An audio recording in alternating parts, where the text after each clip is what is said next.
दोस्तों। हेलो दोस्तों, नमस्कार। स्वागत है आपका हमारे YouTube channel Uttarakhand GK very easy tricks में। तो देखिए, आप में से कई सारे दोस्तों के लगातार कमेंट्स प्राप्त हो रहे थे। सबसे ज़्यादा जो कमेंट थे वो थे आगामी जो सहायक लेखाकार का एग्जाम था वह होगा या नहीं, क्योंकि आज आपने देखा होगा कि सोशल मीडिया पे एक या दो मेल्स वायरल हो रहे थे और फेसबुक पर भी काफ़ी मेल्स वायरल हो रहे थे, तो मुझे भी काफ़ी लोगों ने वो भेजा।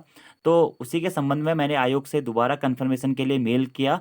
तो आयोग ने सभी चीज़ों का जवाब फिलहाल दोस्तों दे दिया है। तो जो भी आप लोग ये न्यूज़ पढ़ रहे हैं कि ये पेपर कैंसिल होगा, भर्तियां रद्द हो गई हैं या पेपर नहीं होगा, या जो पुराने पेपर कराए जा चुके हैं वो कैंसिल हो गए हैं, तो ऐसा कुछ भी सच्चाई नहीं है दोस्तों इन सब के ऊपर में। ये सारे आपके फेक मेल्स हैं अभी तक के रिकॉर्ड के अकॉर्डिंग।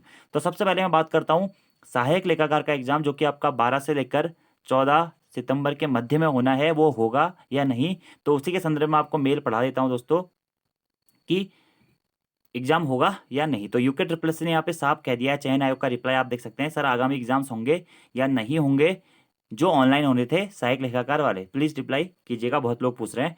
तो आयोग का रिप्लाई आप पढ़ सकते हैं कि परीक्षा कराई जाएंगी, जांच भी हो जाए तो कोई फर्क नहीं पड़ता, बिचौलियों पर विश्वास ना करें। लेकिन यहाँ पर खास बात यह कि बिचौलियों शब्द किसके लिए प्रयोग किया गया, ये देखने वाली बात रहेगी।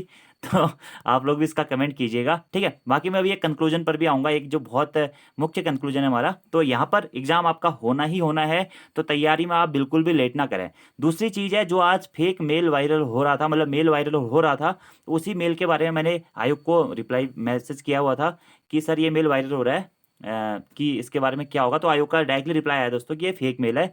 जो भी चयन आयोग की जो वो भर्तियां रद्द वाली बात की गई है वो दोस्तों फेक मेल है।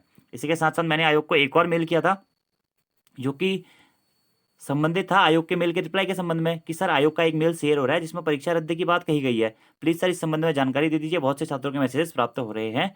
तो इस संबंध में आयोग का रिप्लाई आया हुआ है कि परीक्षाएं कराई जाएंगी, जांच भी हो जाए तो कोई फर्क नहीं पड़ता। यानी कि दोस्तों आपके एग्जाम्स होंगे। और जो पुराने एग्जाम्स हुए हैं, तो जो लोग भी कह रहे हैं कि सर वन दरोगा का एग्जाम कैंसिल हो गया है या जो वैयक्तिक सहायक का एग्जाम पेपर हुआ था वो कैंसिल हो गया है, तो ये दोस्तों बिल्कुल भी सही नहीं है कि ये पेपर कैंसिल हो गए हैं। अभी तक ये पेपर जैसे थे वैसे ही बने हुए हैं और अभी तक फाइनली, अभी तक आयोग के द्वारा जब तक कोई भी नोटिफिकेशन जारी नहीं किया जाता है तब तक के लिए इन प्रकार की वैकेंसीज पर या इस प्रकार के न्यूज़ पर कोई भी भरोसा ना करें कि ऐसा होगा या नहीं होगा। फिलहाल आप लोगों ने वन दरोगा के एग्जाम दे दिए हैं, तो आप लोग रिजल्ट का इंतजार कीजिए, 2 से 3 महीनों में रिजल्ट आ जाएगा। अब देखिए, पिछले कई दिनों से काफ़ी सारा विवाद चल रहा है जो भी हमारी ये नई ऑनलाइन एग्जाम एजेंसी है कि इसके एग्जाम्स कराने को लेकर। तो अभी फेसबुक पर भी काफ़ी प्रोटेस्ट हो रहा है। बेरोजगार संघ वालों ने इसका प्रोटेस्ट किया था कि ये एजेंसी जो है वो उत्तर प्रदेश में और मध्य प्रदेश में बैंड है, और तो आयोग इससे पेपर क्यों करवा रहा है। देखिए दोस्तों, मैं इस संबंध में आपसे ज़्यादा कुछ तो नहीं कहना चाहूँगा क्योंकि ऑनलाइन एग्जाम्स उत्तराखंड में वैसे भी बहुत कम होते हैं। बाकी आप लोगों के जो ऑफलाइन एग्जाम्स हैं वो तो होंगे ही होंगे, आप उसकी बिल्कुल टेंशन मत लीजिए। सचिवालय सुरक्षाकर्मी का 24 को होगा तो होगा, या 26, जब जब भी डेट है उसकी, चाहे 26 को या 26 को होगा तो होगा। कनिष्ठ सहायक का भी एग्जाम होगा ही होगा, वीडियो का भी होगा ही होगा, सारे एग्जाम्स होंगे। वो तो आपके सारे ऑफलाइन एग्जाम्स हैं। लेकिन जो ऑनलाइन एग्जाम्स हो गए हैं दोस्तों, उनका भी रिजल्ट आएगा मेरे अकॉर्डिंगली। क्योंकि देखिए, अगर हम इस परीक्षा एजेंसी की बात करें तो जो भी हमारी एजेंसी है, मुझे अभी एग्जैक्टली नाम याद नहीं आ रहा, ये एजेंसी ऐसा नहीं है कि ये सिर्फ उत्तराखंड में ही एग्जाम करा रही है। ये एजेंसी उत्तराखंड के सभी स्टेट्स में, सॉरी, इंडिया के सभी स्टेट्स में एग्जाम करवा रही है। अगर आप बात करें यूपी में, तो यूपी में इसे एक परीक्षा के चलते बैन कर दिया गया था। मध्य प्रदेश में भी शायद इसे एक परीक्षा के चलते बैन कर दिया गया है। लेकिन अदर स्टेट्स में ये एजेंसी अपने एग्जाम्स करा रही है। तो ऐसा बिल्कुल भी ये संभव नहीं हो सकता है कि ये एजेंसी, इन्होंने जो एग्जाम करवा दिए हैं, आयोग उनको कैंसिल कर दे। हाँ, हालांकि इस मामले में दोस्तों जरूर ये बात उठ रही है कि इसकी जांच कराई जानी चाहिए, और मैं भी जांच के बिल्कुल पक्ष में हूँ कि जो भी एग्जाम्स अभी तक आयोग के द्वारा कराए गए हैं ऑनलाइन माध्यम से और इस एजेंसी के माध्यम से, इन सभी की जाँच होनी चाहिए, ताकि अगर कुछ भी प्रकार की ऐसी धांधली पाई जाती है तो हमारा डायरेक्टली कोर्ट के थ्रू या तो सीबीआई जांच हो जाए, जो कि बहुत टफ होता है, या फिर कोर्ट के द्वारा एक कमीशन या पैनल बैठा के जो जांच कराई जाती है, वो जांच इसमें हो जाए, तो उससे एक कंक्लूजन प्राप्त हो जाएगा कि यार आयोग के द्वारा ऐसा किया जा रहा है या नहीं किया जा रहा है। देखिए दोस्तों, जहां तक मेरा सवाल है, अगर मैं आपको बताऊं, तो देखिए जेई सिविल का एग्जाम पेपर हुआ, सहायक लेखाकार का जो इससे पहले एग्जाम पेपर हुआ था ऑनलाइन, और वैयक्तिक सहायक का जो एग्जाम पेपर हुआ। अगर मैं अपने पर्सनल एक्सपीरियंस की बात करूं कि मुझे इतना टाइम हो गया है, तो मैंने इन तीनों रिजल्ट में जो भी टॉपर्स देखे, मैं औरों की बात नहीं करना चाहूंगा कि टॉप 5 या टॉप 10 में से जो भी बच्चे थे, उसमें से अधिकतर लोगों को मैं पर्सनली जानता हूं। तो हम ऐसा नहीं कह सकते हैं कि आयोग के द्वारा भर्तियों में गड़बड़ी की जा रही है। अगर आप लोग भी दोस्तों आज से 3 साल पहले तक के आप रिजल्ट देखते हो तो आपको बहुत कम लोग ऐसे मिलते थे जिनको आप ओरली जानते हो, लेकिन अभी इस टाइम पे आयोग के द्वारा जो भी रिजल्ट जारी किए जा रहे हैं, आप उस रिजल्ट को दोस्तों ध्यान से देखिएगा। आपको वो जो लड़के हैं या जो सिलेक्टेड कैंडिडेट हैं वो या तो किसी व्हाट्सएप ग्रुप में मिल जाएंगे और काफ़ी अच्छे टैलेंट वाले होंगे, या फिर वो आपको कहीं प्रैक्टिस सेट में अच्छे मार्क्स गेन करते हुए मिल जाएंगे, या फिर वो लोग एक फेसबुक ग्रुप के मॉडरेटर होंगे, अच्छे अच्छे क्वेश्चंस पूछ रहे होंगे, तो या पढ़ाई में बहुत अच्छे होंगे, उनका ग्रुप्स में परफॉर्मेंस बहुत अच्छा होता है। तो मेरे हिसाब से ये है कि अभी जो भी बात चयन आयोग पे उठाई जा रही है कि चयन आयोग धांधली करता है या चयन आयोग ऐसा सब कुछ कर रहा है, तो मेरे हिसाब से दोस्तों ऐसा बिल्कुल भी नहीं है। चयन आयोग जैसा कि आपको बताइए कि हमेशा से निष्पक्षता के लिए जाना चाहता है, तो अगर जांच में ऐसा कुछ पाया भी जाता है तो जो भी लोग इसमें इन्वॉल्व होगा तो एग्जामिनेशन एजेंसी इसमें इन्वॉल्व हो सकती है, लेकिन आयोग अपने हिसाब से पूरे पारदर्शिता से पेपर कराने की बात कर रहा है। बाकी अगर जांच होती है तो उसी में फिर बाकी क्लियर हो पाएगा कि क्या होगा।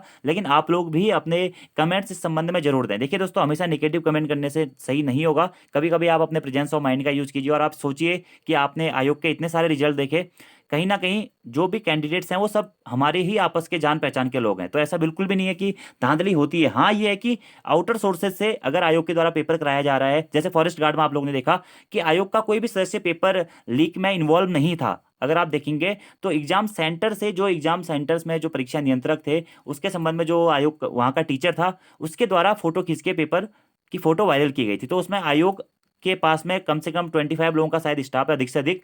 तो 25 लोगों के स्टाफ में आयोग सारी चीज़ें एक साथ कवर अप नहीं कर सकता है, तो थोड़ा बहुत हम लोगों को ये चीज़ें देखनी पड़ेंगी। बाकी मैं तो जांच का सपोर्ट करता हूं और जांच के बाद में जो भी निर्णय आएगा उसको भी मानने के लिए बिल्कुल बाध्य रहूंगा। और आप लोगों से भी यही निवेदन है कि ज़्यादा मामले को हाईलाइट ना करके जांच की मांग की जाए, और अगर जांच हो जाती है, अगर कुछ पाया जाता है तो सही है, एजेंसी को बैन करके नई एजेंसी को हमारा ऑनलाइन एग्जाम्स के टारगेट दे देने चाहिए। बाकी दोस्तों देखिए, अगर एग्जामिनेशन एजेंसी कोई भी हो, भले ही टीसीएस ही एग्जाम क्यों ना करा रही हो, तो टीसीएस के भी 1 से 2 एग्जाम ऐसे हुए हैं जो कि ऑल इंडिया बेस पे एग्जाम कराता है टीसीएस, उनके भी 1 से 2 एग्जाम ऐसे हो जाते हैं जो कि लीकेज के मामले में पकड़े जाते हैं। ठीक है, और कहीं ना कहीं वो चीज़ें हो जाती हैं, तो एक बहुत बड़ा गिरोह सक्रिय रहता है इन सब चीज़ों के पीछे। सॉफ्टवेयर इंजीनियर्स रहते हैं, इन लोगों के फिक्स लोग रहते हैं, तो इन सब चीज़ों को दरकिनार करते हुए फिलहाल आप लोग तैयारी करते रहिए। आप लोगों के एग्जाम जरूर होंगे और अपनी राय भी आप जरूर दीजिएगा कि आप मुझसे सहमत है या नहीं है। बहुत सारे लोग हो सकता है कि मुझसे सहमत हो, बहुत सारे लोग मुझसे सहमत नहीं भी हो सकते हैं, कुछ लोग अभी कमेंट बॉक्स में गालियां भी देंगे, कुछ लोग अच्छे अच्छे शब्द भी लिखेंगे, तो सभी का हार्दिक आमंत्रण है, आप दीजिए जो भी आपको लिखना है। और बाकी इस संबंध में अपनी राय भी जरूर दीजिएगा। बाकी मैं तो चयन आयोग के साथ में हूँ अभी, इस हिसाब से अगर स्टैंड लिया जाता है तो जांच होनी चाहिए, ये बिल्कुल सही है, लेकिन हर चीज़ के लिए आयोग के कर्मचारियों को गलत ठहराना ये बिल्कुल गलत रहेगा, क्योंकि आपको पता है कि उत्तराखंड का चयन आयोग एक ऐसा आयोग है जो कि हम लोगों की प्रॉब्लम्स को डायरेक्टली सॉर्ट आउट करता है मेल्स के माध्यम से। और कहीं भी स्टेट का आप चयन आयोग देखिए, आप उनको मेल करके देख लीजिए, यूकेपीएससी की मैं बात कर रहा हूँ, वहाँ पे आप लोग 100 मेल भी करेंगे तब भी वहाँ पे रिप्लाई आने के बहुत कम चांसेस रहते हैं, लेकिन यहाँ पर हमें एक डायरेक्टली हम आयोग से कम्युनिकेट कर सकते हैं और हमें इन्फॉर्मेशन भी मिल जाती है, तो इसलिए आयोग पर विश्वास करना जरूरी है। बाकी ऐसा मत सोचिए, बहुत सारे लोग ये भी बोलते हैं कि सर ये लोग सीटें खरीद लेंगे तो हमारा सिलेक्शन कैसे होगा, हम तो इतने समय से तैयारी कर रहे हैं, हम 5 साल से झक मारे हैं क्या, पर हमारा सिलेक्शन नहीं हो रहा। देखिए दोस्तों, 1 या 2 चीज़ें हो जाती हैं, कुछ कुछ परसेंटेज हो जाता है, ठीक है, लेकिन आयोग अपनी तरफ से पूरी अच्छी तरीके से कोशिश कराने एग्जाम कराने की कोशिश कर रहा है। आप लोग भी सिलेक्शन लेने की कोशिश कीजिए, क्योंकि सिलेक्शन हो रहे हैं और जानने वालों के सिलेक्शन हो रहे हैं, पढ़ने वालों के ही सिलेक्शन हो रहे हैं। ऐसा बहुत कम चांसेज है कि ऐसे जो भी लोग धांधलीबाज हैं, जिन भी लोगों ने एग्जाम्स में अच्छे ऐसे ही मतलब फ्रॉडली तरीके से नंबर गेन कर रहे हैं, ऐसे बहुत कम लोग हैं। अगर आप रिजल्ट, कोई भी रिजल्ट आप उठा के देख लीजिए, तो सारे बंदे, मैक्सिममली बंदे जो हैं वो प्रेजेंट टाइम पे अच्छी पढ़ाई वाले ही सेलेक्ट होते हैं। भले ही आप आबकारी का रिजल्ट ले लो, फॉरेस्ट गार्ड का रिजल्ट ले लो, अभी हाल ही में प्रवर्तन सिपाही का या व्यक्तिक सहायक का रिजल्ट आया है, जेई का रिजल्ट आया हुआ है, तो सारे जो कैंडिडेट्स हैं वो अच्छी तैयारी वाले हैं। तो ऐसा बिल्कुल भी नहीं है कि धांधली हो रही है, आप लोगों का सिलेक्शन नहीं होगा। अगर आप लोग अच्छे से मेहनत कर रहे हैं तो आप लोगों का सिलेक्शन जरूर होगा। So thank you friends, thanks for watching video, see you next time. मिलते हैं अपनी नेक्स्ट वीडियो में एक नेक्स्ट टॉपिक के साथ में।